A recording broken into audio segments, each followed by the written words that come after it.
Thank you so much for being with us. I was looking forward to having you on the show and learn more about yourself and how you think about product. We've had a lot of offline conversation, and I'm always very intrigued about your personal career and how you think about product. So the first question is, why don't you introduce yourself and tell us a bit more about how you got started? Yeah, so I mean, I entered the world of product management almost 20 years ago, initially as an engineer, and then my first product management job was with SAP to internationalize and localize applications for small and medium businesses, and that's how I kicked off my career in product management.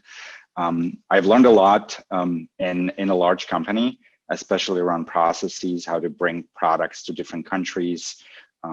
Got an opportunity to work with the CEO of SAP at the time, Henning Kagermann, in the corporate strategy group. So a little bit learned about the strategic product management, mergers and acquisitions, and then eventually got to run product and engineering globally for SAP Business One, which was the product that we were developing for small and medium businesses.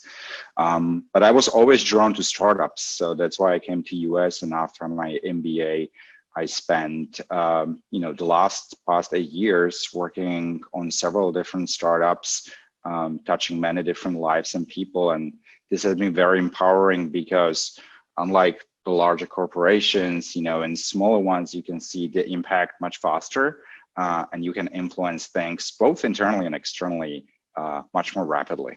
Ever since I've been doing startups, and it has been very, very encouraging and gave me a lot of opportunity to do many different things in many different industries. Definitely, your background is very broad, and we always say that as product people, we have to fall in love with the problem and not with the solution. So in your case, after touching so many different industries, what are some of those problems that you are most passionate about? Yeah, I think, and we'll talk about it a little bit later about the passion and the genuine interest about problems. I tend to be more generalist. So I really like to, focus on things that can make a difference in people's lives. Yeah. And I think the curiosity leads to passion. So whether it was an SAB, the problem was, how do we bring one solution that has a unified code line into many, many countries and serve customers in many, many different industries. Yeah. And at the time, which was like around 2005, it hasn't been a problem that was solved both from a solution perspective, but neither from a problem perspective. And it was really interesting, both technically work on such a problem, but as well as to get to know customers in many different countries and regions and kind of consolidate their requirements and needs into one cohesive product. So there was a problem of scale. Now, many of the startups that I worked on had different impacts in the environmental, financial, or healthcare industries. So, for example, sourcewater.com, a platform for oil and gas industry, where frackers can track and trade water and water treatment facilities for cleaning, was really an interesting problem to solve because it gave the ability of the platform to help environmentally in these different areas in Texas or Pennsylvania to make fracking a little bit more environmental than it typically is. And then really the love for me was like, okay, this is something that can really help the industry, and the platform won many, many different awards. With Merlon Intelligence, which is a platform to combat financial crime, the problem was really, how do you make sure that bad actors do not enter financial systems and can be screened and identified early on? And there are problems like human trafficking, money laundering from narcotics, and other illegal businesses. And it's a big, big problem in the world. So, and again, for me, it was, a passion about, okay, if we help to solve something in this area, we can make the world a better place. Health Mode, another startup that I was working on, was creating and is creating still this novel measurements in digital medicines to digitize clinical trials and to help the medicines to get to time to market faster. Clinical trials are very cumbersome, very costly. 80% of them fail. And the idea with Health Mode has been to digitize part of this process, to use digital biomarkers to develop novel endpoints. And we've started clinical studies. The company is doing really, really well. And again, for me, the impact was like, okay, how can I help in an industry to be transformed by software and digital experiences in order to get medicines to faster?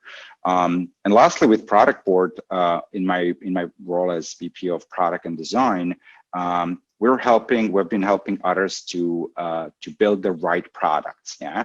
So it's a very meta problem. Like, how do you help others to build the right products? So it's about, specific workflows that they have in place. It's about understanding what their customer needs on the meta level. And again, the impact that I personally could have had in that role was, rethinking how product management can a little bit more be standardized and scaled across many different industries and verticals. So all in all, I would say, all of the things that I have worked on, through kind of like the curiosity in that area, I fall in love with the problem.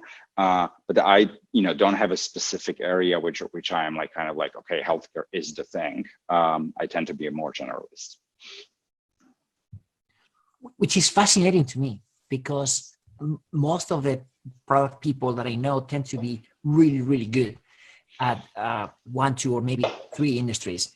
Looking at your background, you go from high tech to oil and gas to medicine. Like, how do you develop that type of curiosity and passion for going from one place to the other and being good, like being a good resource for people who will spend more time in those specific industries? So I think the very important distinction to make is the distinction between the product manager and a subject matter expert. I'm by no means a subject matter expert in healthcare and medicine or oil and gas, but through curiosity, you study enough to understand where the most problems are. And in the areas where you cannot gain the expertise and depth of knowledge, for example, healthcare and medicine, because you have doctors that are studying that for a long, long time, you have to bring in subject matter experts that can be part of your teams, that can complement you. And that, I think, it's difference between the product leadership, where it's understanding, okay, here is a problem to solve. You validate it with subject matter experts, but then you have the subject matter experts that can help you out filling in the details. And I believe that good and great product managers are more generalists and are able to understand very quickly a problem, are able to assemble people and teams around them, that can complement the knowledge that they don't have. And then kind of like lead through the uncertainty to bring great solutions to the problems that have been identified. And that has been kind of like the playbook that I was working on, because it's on the other hand, it's very encouraging and embraces kind of curiosity, because you can get to know a lot of different people in a lot of different industries, and that's been really fun. And I agree with you. When we try to explain product management to people who are not working in this industry, we, at a high level, say that this is a generalist role between business, design, and engineering. And it's really hard to be the best at every single thing. You have to be good enough at everything so you can have intelligent conversations and really be a facilitator more than just a direct manager to subject matter experts, as you said. So, like, based on your own experience, I'm curious to know a little bit more about what are some of those myths and misconceptions that you've seen about product management across different industries. Yeah, one that you've already mentioned, like the product manager needs to be great in everything, since product is so interdisciplinary. I think product managers have to be great at certain things.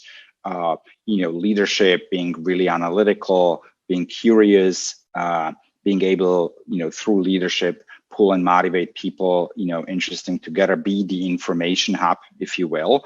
But they don't necessarily need to be, expert in the healthcare. Obviously, having that kind of like an advantage in terms of a knowing industry and knowing a specific domain can help them to make, decisions faster.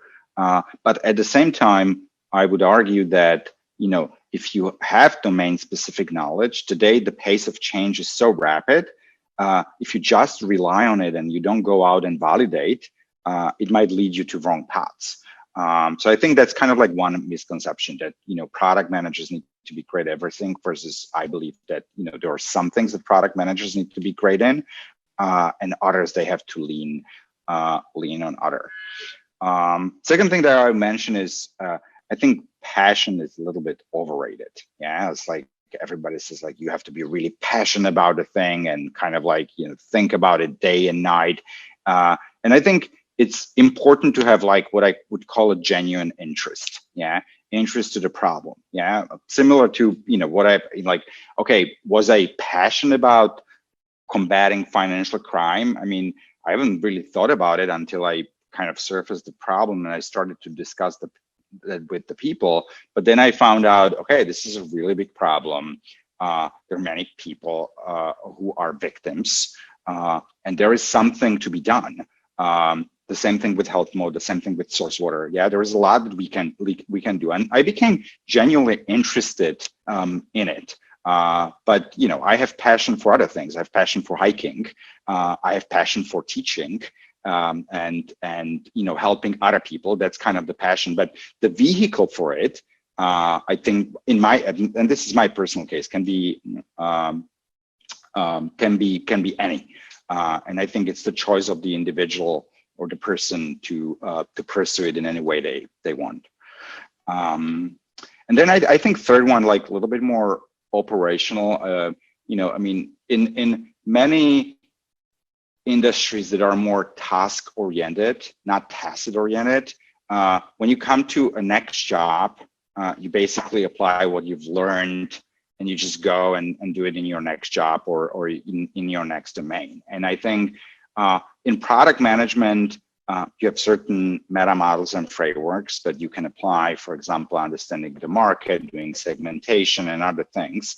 But never in the same organization, it's the same because the problem is new, the people are new, kind of like the entire environment is new. So, to every organization you come, you're basically starting from scratch. You might have a better intuition of certain things because you've learned a lot, but never underestimate kind of like the new environment.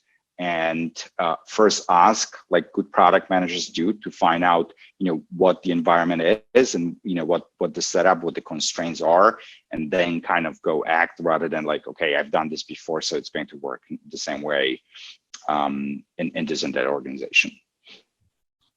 I really resonate with what you said about differentiating between being passionate about something or generally interested. And I think that's very honest of you, because sometimes when we work with the different product managers, they feel the pressure sometimes to even become the customer of the product that they are building. And sometimes it's just not going to happen. I mean, sometimes it is possible, especially if you're working on a customer facing product, but sometimes it is just not. And that doesn't mean that you're not going to be a good leader for that organization, or you don't have the capacity to learn and ask the right questions and really be a listener more than just a talker all the time. So I think that's interesting. Another thing that really, I would just add to it that, like what you mentioned, like it's calling the dog fooding or drinking your own champagne, if you will. I like the drinking of your own champagne better.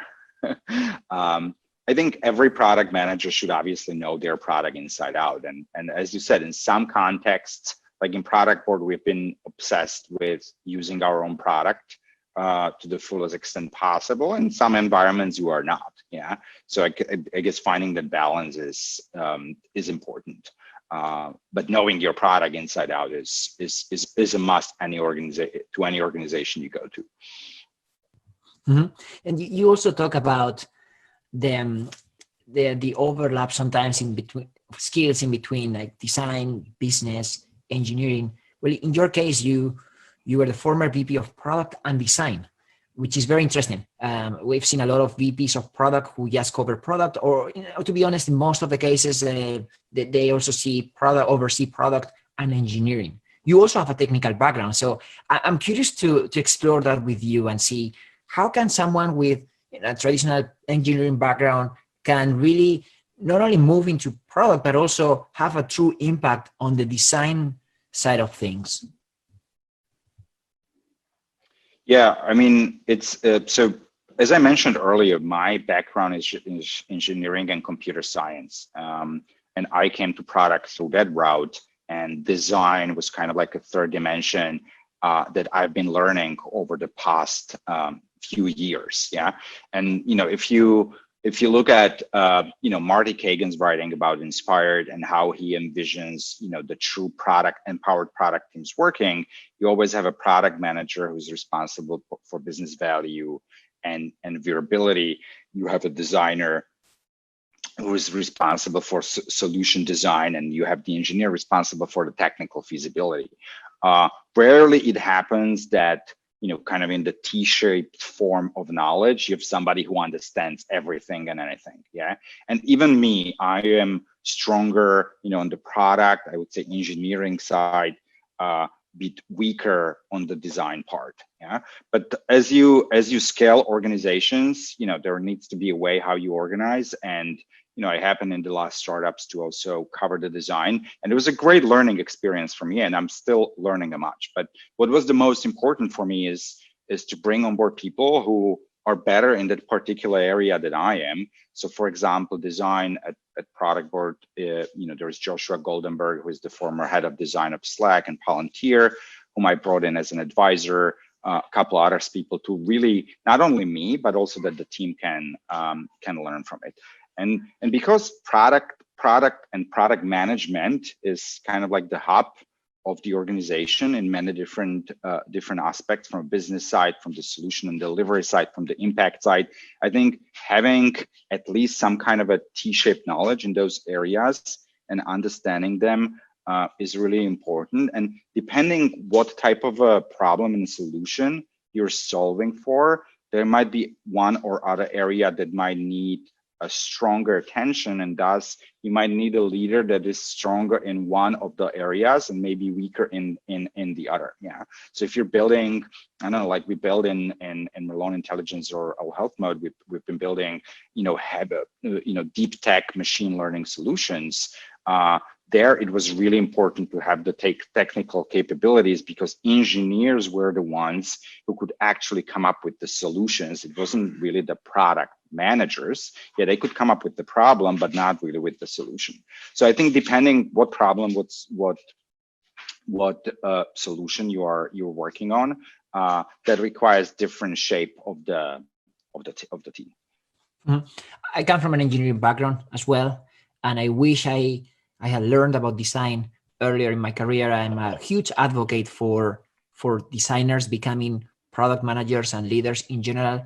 We tend to have that bias in Silicon Valley of engineers becoming product leaders, or sometimes business people. And I believe that design shouldn't be the underdog, and everyone, both designers and non-designers, should develop an eye for design and the user experience.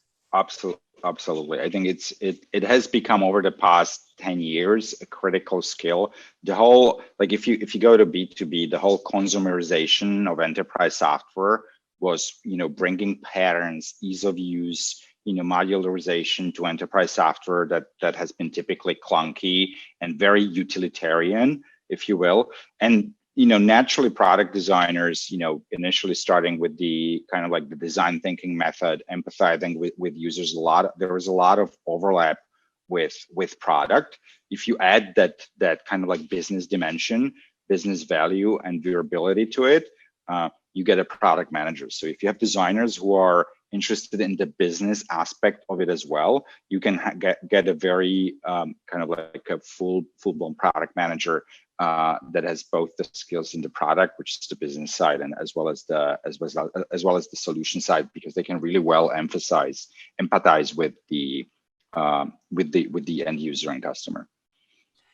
I'm also very curious to know how you personally learn as you grow, as your companies grow. In order to be a good leader, when you join a startup, it's very different than when you are in a series A, B, or C, or when there are many more people reporting to you or indirectly working with you. You've done this at large organizations like SAP. You also started your own recruiting firm. Now you've worked for a high growth startup in San Francisco. So how do you personally learn? And what are some of those tactical resources that you would recommend to other people in your position? Yeah, I mean, that's a great question. I mean, look, there are many different several ways, and depending what context you're in. So if you join like the startup incubator from which Merlin and Health Mode came in, a lot of that initial learning came from actually going to conferences, meeting people from those domain and industries. I remember, being here at I think it's the Morgan Stanley, health conference in San Francisco every January, going and talking to everybody who was in pharma about, what they think about the digitizing clinical trials and where the problems are. Yeah, there's a lot of online resources. So I think if you want to gain, some industry expertise, obviously reading and going to conferences, but for me, what works the best is try to connect with others in those industries and try to learn from the experts in your field. I tend to read shorter kind of like articles that are relevant to what I want to learn.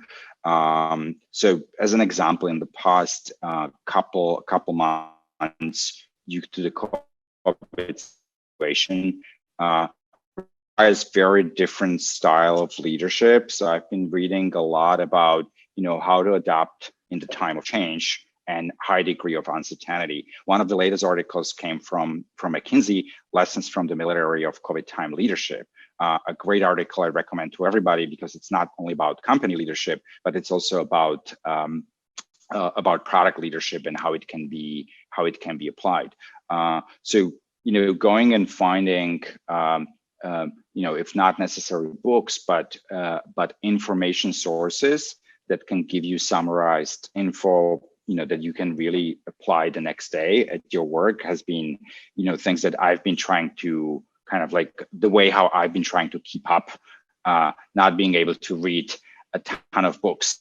I know there are just all these things around, like you have to read 60 books in a year. And I'm like, how are people doing it if you're working 12 hours a day? When do you find the time to read all of those books? There are different apps that summarize these books. I just installed one. So I think that's one that I'm going to experiment, but very frankly and truthfully, I try to read the summarized things that can, give me really quick ideas, how to improve something. And then I have a few books that, are really interesting that I read over a longer period of time. Like Category Creation from Anthony Kanata is like one of the recent ones that I've read, and it's a super interesting book. Another very common Silicon Valley motto here is do things that don't scale. That's especially true at smaller scale when founders need to figure out really their key customer and find that product market fit before they really scale. But that can also apply in large organizations. So for you as a leader, what are some of those things that you intentionally keep doing yourself, even though you know that they don't scale? Yeah, for example, this is a great example. I mean, keeping person-to-person interactions, whether it's internally in the organization, even if you're managing managers, going to the individual contributors and really, get an awareness maybe once a month, like the skip levels. I think that's one. And then secondly, never stop talking to customers. If even there are many different tools today that help you to aggregate information and, kind of provide trends, like the person-to-person communication and relationship with customers cannot be replaced. And, I've been doing that, throughout my whole career. Well, that's I completely resonate with you. And that's actually a very common pattern that I've seen across other product leaders. They definitely want to stay closer to the customer and also closer to the people who build the products. So on that note, something that I think is good for all of us is that there's a lot of technology built for product managers. Like before, when we started, we were really literally piggybacking on spreadsheets or other tools out there that weren't really created for PMs. from scratch. And I think that your previous company, productboard, is the perfect example of a tool built for product people. So what would you say are some of those best practices for product people to get the most out of a tool such as productboard and others? Yeah, so I mean, product board is a great example, category creation system of record for product management to help everybody to align on what to build next. I mean, there are obviously other players in the field. I think the most important thing is twofold. Like on one axis is standardization of the processes, meaning that there are certain things every product manager should do. Talking to customers, understanding the needs, having a product strategy, so how we prioritize, and that being transparent to the organization, and then constantly and consistently aligning organization on what we're building, what's the roadmap, and then once you release it, how we're heading, leading and lagging indicators. And I think these tools and systems help you to consistently manage that process. But they're not a panacea for everything. Yeah, I mean, they are just augmenting your work. What is really important is what Marty I call the product culture. Yeah, that okay, you want to set up objectives, measurable results. You want to have an organization product organization that is really focusing on business outcomes, and it's translating this, what we call the proxy or the leading measures, how much people use your product, the engagement analytics and everything, to your proxy metrics, to your lagging metrics, which are the business outcomes. Yeah, no tool will replace the need for building the culture in the organization that embraces this kind of a behavior. The tool can only support it. And we've seen with product board, if you go to larger organizations that are more established and have certain product management processes, you have to run a change management process and basically reteach organizations, if they have not really good practices, how to evolve. And that's pretty painful sometimes, because it's very, very hard to change the behavior of the people. It's also important. The second aspect is like the single source of truth. Yeah. So like all these tools help consolidate information, and there are many other tools that are focused on specific needs. One of my favorite is Full Story, where you can watch basically what's happening and how users are using your product. Figma for collaborative design. Product analytics, obviously, when you launch something, you want to know how it all works, and kind of stitching this together into a single system is, I think, over time going to be really valuable, because it gives you the ability to efficiently scale your organization. Another thing that I am very interested, because that's something that I struggled with, especially at the beginning as a founder and CEO. I'm also very passionate about products, and I guess that in your case, as your company grows, you also want to be able to delegate and empower other product people to shape the vision and the roadmap for your product. So how do you delegate, and how do you balance the influence that you have directly as a product leader with also allowing others have an influence on the product? Yeah, so there was somebody who wrote this article about like what's the difference between the product visionary and a product leader. And that really resonated with me. Founders typically are the product visionaries, yeah, and initially also product leaders, because they have the vision in place, they set up the first strategy, and then over time they bring product leaders to execute the strategy, yeah. And naturally, the product leaders have to identify with the vision and be kind of curious and want to do these things. But in the end, the job of the product leader, if you will, is to build and scale an organization that can deliver on the product vision, not to kind of like embed their own vision into like what they think it should be. Yeah. So I think that's the difference between the product visionary and a product leader, where leaders, scale, and over time they can overtake some parts of the vision, which has successfully, happened in many companies. first and foremost, they are responsible for scaling the organization. And with that, the delegation comes in. So to answer a question, if you have senior product managers that can act independently, it's really about making sure that what they are thinking is fitting the overall product strategy. Do they have the data that support the decisions? Have we sit together and generated all the problems that we can be solving for, and what the potential solutions for those jobs and problems could be? It's kind of like more checkpoints and mentoring and making sure that the things fit in, versus when you have more junior folks that need hand-holding, and then they can't maybe even figure out like, okay, how should I talk to these customers, and how should I prepare for the interview, and what set of questions. So I think there you need to have more kind of like a task and control approach until they gain the independence and capability to execute on their own.